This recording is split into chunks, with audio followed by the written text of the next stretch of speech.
Makeup tutorial again. Why? Crush May makeup artist. Hello everyone! So today mag-makeup na sad ta. Ganahan siya magpa-makeup kay kuno. Nada sila sayawon sa ilahang Zumba group. Magmutang na ta og moisturizer, apply, blend.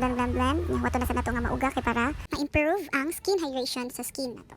By the way, this is my mother. Kay gwapa lagi ko na siya, mauganahan siya magpa-makeup kay para makita ko na iyang beauty. Spray lang ta sa setting spray. Nya ni ko man kay mag-apply na ta sa foundation. So I'm using Deviant in the shade Biscuit.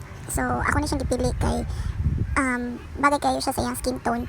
Then as you can see, match lagid ang shades sa iyang skin tone.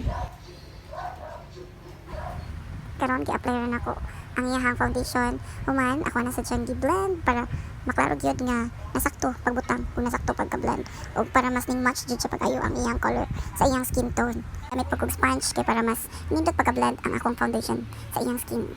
So karon nag-contour na ko sa iyang face, nagbutang ko liquid na dark shade na mo fit na mas mo dark pa sa iyang color skin tone.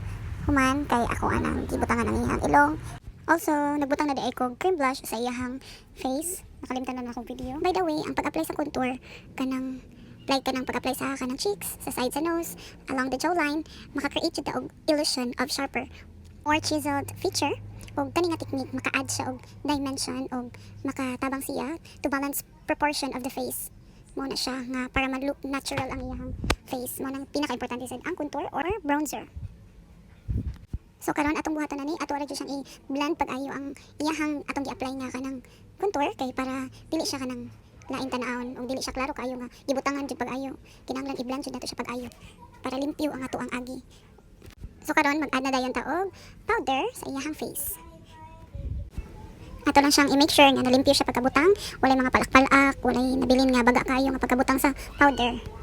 Human ari na ta sa eyeshadow. So I'm using here detail na product. So karon mag-apply na ko og may pagka yellowish, pagka orangey nga tanang eyeshadow.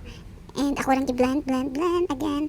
Ato lang i-make sure jud nga dili siya baga kayo, dili kay siya nipis ra kayo, kanang mo fade siya nga mas matarong maklaro siya nga kanang nasakto ra gid pagkabutang. Dili siya exagge, dili siya OA.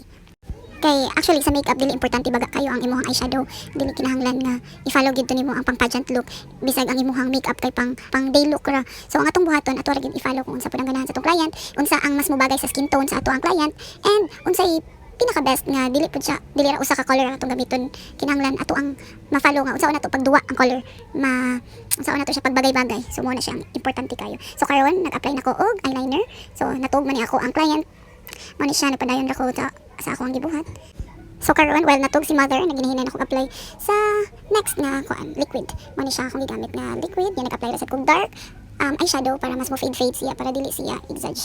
Then nag-apply na sad ko og contour again, powder nga contour. Kay wa pa man ko na tinto sa akong gi-apply nga kanang liquid nga contour. So karon nag-apply na ko og blush on. Bisa nag-apply na ko og cream blush, still nag-apply gyapon ko og blush on. So nagbutang na ko sa under eye og dark kanang kuan sa iyang kilid. Ako nang gitarong. So karon ato sa i-continue. By the way, no filter day ni siya. Natural lights ra gid akong gigamit. So dili man jud ko perfect na makeup artist, no, lain man gid tag style. Unsaon na to siya pag-apply, unsaon na to siya, unsay kinahanglan nato gamiton. So kani ako nang i-share gyud sa nako kung unsa akong pamagi. So karon nagbutang na ko highlighter both eyes, nya nag-add na ko og kanang eyelashes. Then after nagbutang na ko og lipstick. Then mo ni siya ang ako ang brand gihapon, Crush May lipstick. Man ako na siyang gigamitan og brush para dili siya hugaw tanawon. Gusto ko nga more fade siya tanawon kay para mobagay sa iyang lips. Then after nag-add na ko og glue sa iyang eyebrow. Then nagamit ko og spoolie. Then nag-add ko og liner.